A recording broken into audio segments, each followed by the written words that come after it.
먼저 요약해보면 차은우 씨의 원래 소속사는 판타지오입니다. 2020년 차 씨의 어머니가 별도의 법인을 설립하고요.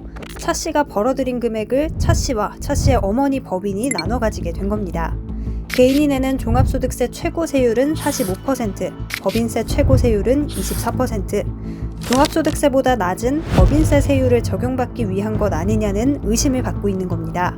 지금 제일 사람들의 시선을 끈 게 200억이라는 금액일 것 같아요. 이게 벌은 게 200억이라도 엄청나게 큰 숫자인데 세금이 200억이면 과거에 벌은 거에 대해서 가산세까지 다 붙은 게 200억인 것 같거든요. 그러면은 이제 본세라는 게 따로 있을 거고 본세 가산세가 뭐 한 50억 붙었다라고 얘기를 한다면 150억이 세금이면 이제 역산해 보면 금액이 딱 이제 나오잖아요. 금액이 딱이라고 하셨는데 한 500억은 그 정도 버신 것 같아요. 차은우 씨 같은 경우에는 이 200억에 대해서 불복하겠다라고 얘기를 했어요. 과세전 적부심이라는 게 과세를 하기 전에 난 이걸 인정을 못 하겠으니 한 번 더 판단해 달라고 관할 관청에 다시 얘기를 하는 거거든요. 네. 지금 분위기 상으로는 기각을 할 거예요. 차은우 씨 쪽은 이의 신청을 할 수도 있고요. 그 다음에 심사 또는 심판 청구를 할 수가 있어요. 근데 그 절차까지가 이제 진행이 되면 빨라야 1, 2년, 길어지면 사실 한 3년에서 5년까지 가는 경우들도 많습니다. 그러면은 그렇게 정말 질질 끌다가 좀 더 뭐 금액이 올라가거나 그럴 가능성이 그쵸. 왜냐면 이제 본세라는 거는 원래 냈어야 된 세금, 네. 그리고 이제 신고 불성시는 신고를 제대로 하지 않고 덜 낸 거에 대한 가산세, 네. 그리고 나머지는 이걸 안 낸 걸로 인해서 국가에 이자 같은 거를 내야 돼요. 그게 납부 불성실 가산세거든요. 근데 사실 이게 또 더 화제가 된 게 조사 사국에서 나왔기 네. 때문이다라고 하는데 보통의 세무조사는 구에서 나오거든요. 조사 사국 같은 경우 일선 세무서랑 정보력이 다르잖아요. 그냥 와가지고 컴퓨터 다 쓸어가고 그 정도의 강도 높은 조사를 하는 것이 조사 사국입니다.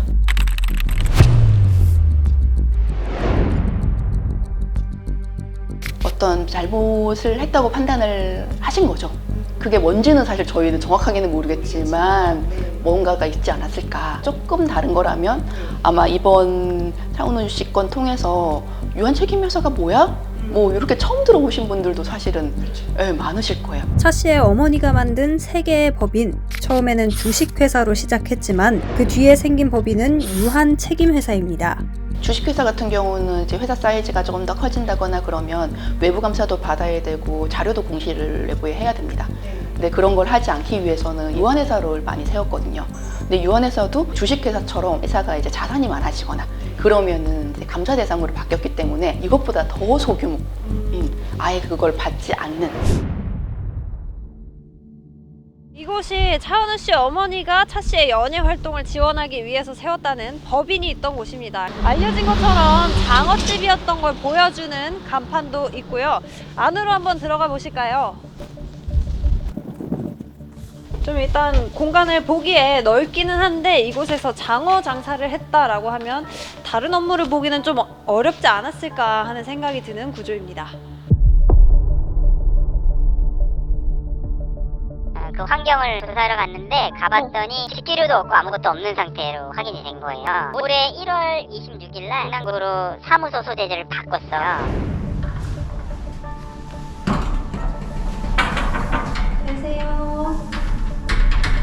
오기로 와요. 근데 자주는 안 와요. 잘 못 봐요. 그래 한번 인천시 오기로 와요.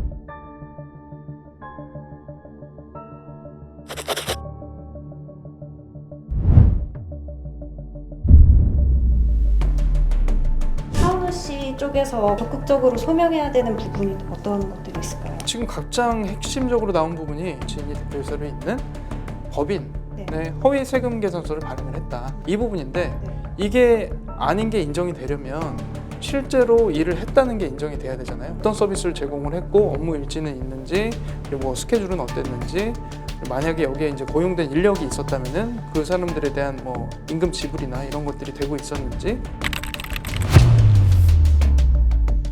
차은우 씨가 뭐 실형까지 선고받을 수 있다 이런 주장을 하시는 분들도 계셔서 그런 가능성을 배제할 수는 없어요. 일단은 여기서 주목해야 될 점은 금액이 너무 크다는 거예요. 처벌하는 규정 기본 법은 조세범 처벌법이라는 법인데 지금 이 사안은 금액이 너무 크기 때문에 특정 범죄 가중처벌 등에 관한 법률이 적용이 될 수가 있고요. 허위 세금 개선서 발행이잖아요.